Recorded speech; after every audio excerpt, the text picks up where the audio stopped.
నేనుండుట నేను ఉండుట సహజమే. ఆ ఉండుటనే ఉనికని సత్తని పదాలతో చెప్పారు. చూడండి, స్వీయ, స్వ, స్వీయ, స్వయం, స్వకీయ 4 పదాలు ఎత్తా. స్వీయ, స్వయం, స్వకీయ, స్వ. చూడండి, స్వజ్ఞానంతో, స్వకీయ జ్ఞానంతో, స్వయం జ్ఞానంతో, స్వానుభవ జ్ఞానంతో. ఇదంతా కూడా తాను తన యొక్క కాదు ఇక్కడ. అంటే తన సామాన్య స్వయం జ్ఞానంతోనే, సామాన్య స్వయం స్మృతితోనే, సామాన్య స్వయం గమనించే లక్ష్యంతోనే, సామాన్య స్వయం శబ్దంతోనే, సామాన్య స్వయం భావంతోనే నేను ఉన్నాను అని అనుభవ వాక్యమే కదా. అంటే మన వాడే పదాలన్నీ అనుభవ వాక్యాన్ని, అనుభూత వాక్యాన్ని గుర్తించి గమనించి తెలుసుకునే వాక్యాలే. వాటి ఆ పదాల మర్ర మన్నం చేస్తున్నాం. ఎందుకు చేస్తున్నాం? ఆ మన్నం చేయడం తన స్వభావం లక్షణం. ఏదైనా ఆకలి వేసింది, అమ్మ ఆకలిగా ఉంది, కడుపు లాగేస్తుంది, ఆకలి వేసామంటుంది, ఇలా ఉంది, లోపల కడుపు వెళ్ళిపోయింది, ఏదో తిన్నా దప్పి అయిపోయింది, అమ్మ గొంతు ఎండిపోతుంది, ఆ లోపల అనుకుంటే చప్పన పడిన కొద్దీ నువ్వు వాటిని భావాలు గుర్తుకొచ్చి ఆ యొక్క బాధ ఏమవుతుంది?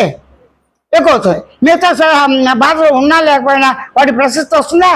అంటే ఏదైతే అనుభవంలో ఉన్నదాన్ని అనుభవంలో ఉన్నట్లుగానే మరల భావించుట, గమనించుట, తెలంచుట, అనుకుంటా, సంకల్పించుట, ఆలోచించుట, ఇవన్నీ కూడా తన లక్షణాలే.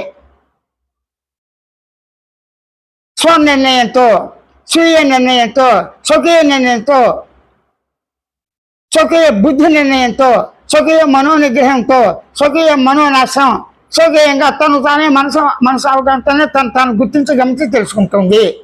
ఈ పదాలన్నీ కూడా నేనుకున్న లక్షణాలు, డైరెక్ట్గా భాషగా ఉన్న లక్షణాలు. మాతృభాష,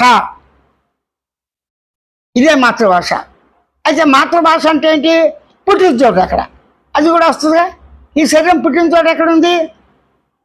ఆ పుట్టిన చోటు ఎక్కడుందని నేను ఉన్నాను దేహంతో. అంటే దేహంలో నువ్వు ఉండి నేనున్నాను అంటున్నావా? దేహం ఉన్న తర్వాత నువ్వు దేహంలో ప్రవేశించి నేనున్నానంటున్నావా? ప్రశ్నిస్తే ఇలాగ వస్తాయి.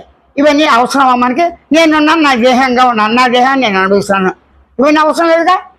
నేనున్నాను అనుభవంతో నా దేహం ఉంది, అనుభవంగా ఉన్న దేహిని నన్ను నేనే అనుభవిస్తున్నాను అన్నప్పుడు ఏంటి? ఆ యొక్క పదాలు రిపీట్ అయిన కొద్దీ మిగతా అనవసర పదాలు, అనవసర భావాలు, శబ్దాలు, అది ఏవైనా కావచ్చు, అవన్నీ వాటికి అవే అదృశ్యం అయిపోయి నీవు వాస్తవ నిజస్థితి, ఉనికి సహజస్థితిని నువ్వు గుర్తించి గమనించి అట్లు సహజంగా ఉంటుంది స్వయం అనుభవం.